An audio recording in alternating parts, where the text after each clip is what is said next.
नमस्कार, विठ्ठल बोलेमध्ये स्वागत। मी विठ्ठल पाटील। एक दमदार, आक्रमक आणि आला अंगावर की घे शिंगावर म्हणून ज्याचा दबदबा होता असा रविकर निंगवले एक शिवसेनेला कोल्हापूरचा नेता म्हणून मिळालेला आहे। उद्धव ठाकरे यांनी घेतलेला हा निर्णय खरोखरच योग्यच मानावा लागेल, कारण आजकालच्या परिस्थितीत असा एक खमक्या माणूस पाहिजे होता की जो खरी शिवसेना आणि बाळासाहेब ठाकरेंच्या शिवसेनेला जे अपेक्षित काम आहे किंवा अपेक्षित अग्रेसिव्हपणा आहे तो सांभाळणारा नेता म्हणजे विष्णुपंत इंगवलेंचा चेला म्हणा, चिरंजीव म्हणा, तो म्हणजे रविकिरण इंगवले। विष्णुपंत इंगवले हे कोल्हापुरातलं एकेकाळचं दमदार नेतृत्व, शेतकरी कामगार पक्षापासून डाव्या आघाडीशी एकनिष्ठ राहिलेले हे प्राध्यापक विष्णुपंत इंगवले एकेकाळी कोल्हापूरच्या सामाजिक क्षेत्रात खूपच अग्रेसिव्ह आणि सर्वसामान्यांबरोबर घेऊन प्रत्येक वाईट गोष्टीवर किंवा प्रत्येक समाज हिताच्या विरोधात असणाऱ्या गोष्टीवर आंदोलन करणारे नेतृत्व म्हणजे विष्णुपंत इंगवले आणि त्यांचाच हा मुलगा। मध्यंतरीच्या काळात रविकिरण इंगवले यांच्यावर काही गुन्हे दाखल झाले, त्यांना हद्दपारही केलं गेलं।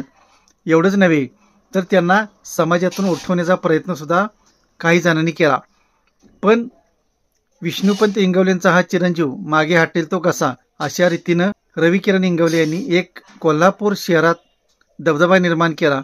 आपला एक असा दबदबा निर्माण केला की जो कोणालाही जुमानत नाही असा दबदबा निर्माण केला। काही वेळापूर्वीच मी सांगितल्याप्रमाणे आला अंगावर घे शिंगावर अशा रीतीनं रविकिरण इंगवले यांनी आतापर्यंत अनेकांना शिंगावर घेतलेले आहेत।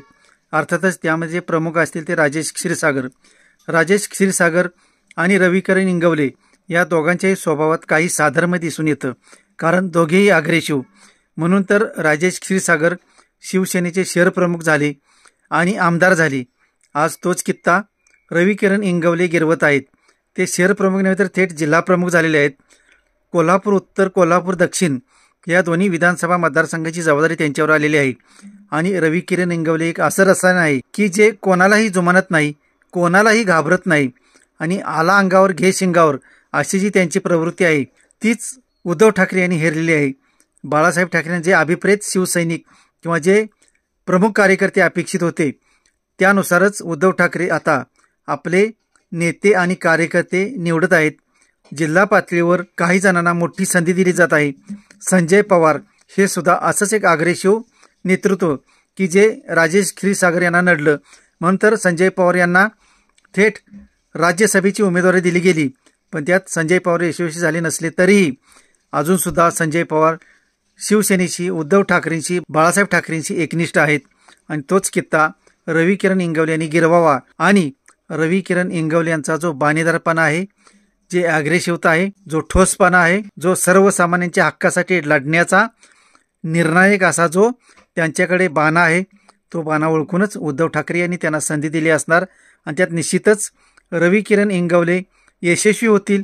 संजय पवार यांच्या हातात हात देऊन दोघेजण कोल्हापूर जिल्ह्यात उद्धव ठाकरे यांची सेना अधिक रूढ करण्यासाठी, रुजवण्यासाठी प्रयत्न करतील।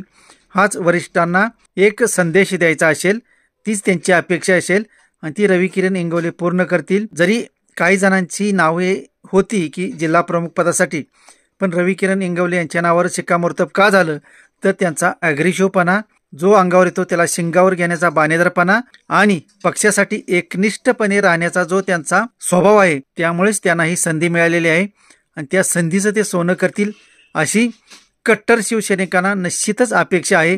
पाहू भविष्यात काय काय घडते। धन्यवाद। असेच नवनवीन विषय ऐकण्यासाठी लाईक, सबस्क्राईब आणि बेल आयकॉनवरती क्लिक करा।